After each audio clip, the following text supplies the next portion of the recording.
There are apartments that remember their tenants. Not in the way a neighbor might, not in memories or anecdotes. They remember the way bone remembers a break. Silently, permanently wrong. Apartment 4B on Varden Street remembered everything. Act 1. The move-in, establishing the world. Daniel Marsh was 31, freshly divorced, and carrying exactly 4 boxes into the cheapest apartment he could find in November. The landlord, a dry-handed man named Proctor, had warned him, gently, the way people warn you about things they don't believe themselves, that the apartment had been vacant for 8 months, that the last tenant had left suddenly, that he'd left everything behind. Proctor had the previous tenant's belongings boxed and removed the next day. But some things, Daniel would learn, do not leave just because you pack them up. The first night, Daniel slept better than he had in months. He told himself that was a good sign. Pause. Let the silence sit. He was wrong. Act 2. The noticing. The horror builds in increments. It started with small things, the kind of things you explain away because you are a rational person, and rational people do not consider the alternative. The bathroom mirror fogged when he hadn't showered. He wiped it clear with his sleeve.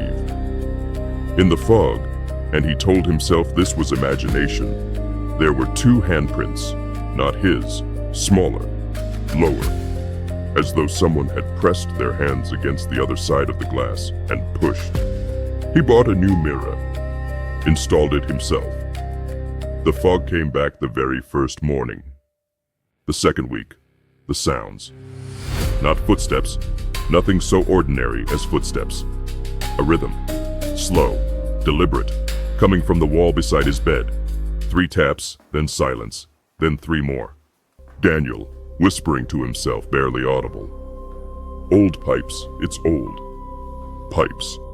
The plumber he hired found nothing wrong. He charged $90 and left looking, Daniel thought, faintly unsettled, as though he too had heard something down in the walls that he preferred not to name. The third week, Daniel found the journal. It was tucked between the radiator and the baseboard. A slim, water-warped notebook the movers must have missed. On the cover, in a careful hand, "Do not open this in the apartment." Daniel opened it in the apartment. The journal belonged to the previous tenant. His name on the first page was Marcus Webb. The entries began cheerfully enough. Complaints about the boiler, a note about a good cafe on the corner, sketches of furniture arrangements. Normal things, human things. By the third entry, the handwriting had changed. Not dramatically, just tighter, more deliberate. The way people write when they are trying very hard to stay calm. Marcus Webb, journal entry.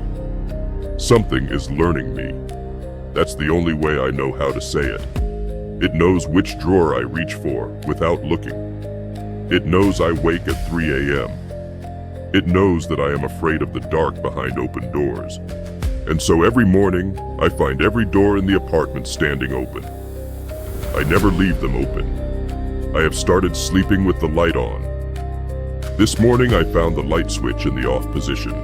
I live alone. Act 3. The understanding. The nature of the evil revealed. Daniel read the journal in one sitting. He read it with all the lights on. He read the final entry 3 times because he did not want to accept what it said. Marcus Webb, final entry. I understand now what it is. It's not a ghost. Ghosts are the dead, haunting the living. This is the opposite. This is something that uses the living to stay alive. It feeds on presence, on routine, on the ordinary warmth of a human being making a home. Every tenant who lives here gives it more shape, more substance, more hunger. I am leaving tonight. I am leaving everything. If you find this, whoever you are, leave the same way. Do not wait for morning. Do not stop to pack. It knows by now the shape of you. And once it knows the shape of you, it begins to take it. Daniel put the journal down. He stood. He reached for his coat on the hook by the door. And then he stopped.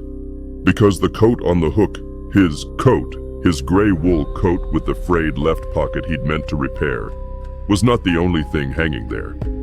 Beside it was a shape. Thin. Still. The rough suggestion of a person rendered in shadow that had no source. No feet touching the floor. No face. Just the outline of someone who had been there long enough to know exactly how to stand. It tilted its head, the way you tilt your head when you're looking at something familiar. Act 4. The confrontation. No escape, no resolution, only truth. Daniel ran. Down the hallway, 4 flights of stairs, out into the cold November street in his socks, journal clutched to his chest, not looking back. He ran until his lungs burned, and then he stood under a streetlight and tried to remember how to be a person who was not afraid. He never went back. He called Proctor from a payphone and told him to keep the deposit. Proctor didn't ask why. He didn't sound surprised. He just said quietly, "I understand," and hung up. 3 weeks later, a new name appeared on the buzzer panel at Varden Street. Apartment 4B. A woman named Claire, escaping something of her own, carrying 4 boxes up 4 flights of stairs. The apartment was waiting. It knew how to wait. It had been doing it since long before Marcus Webb and long before the tenant before him.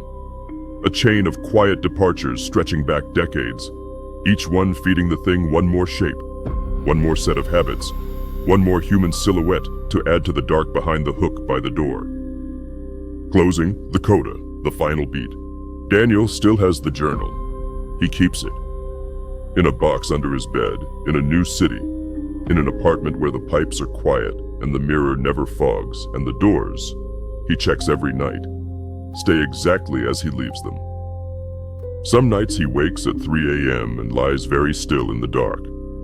He tells himself it's just a habit, an old anxiety, nothing more.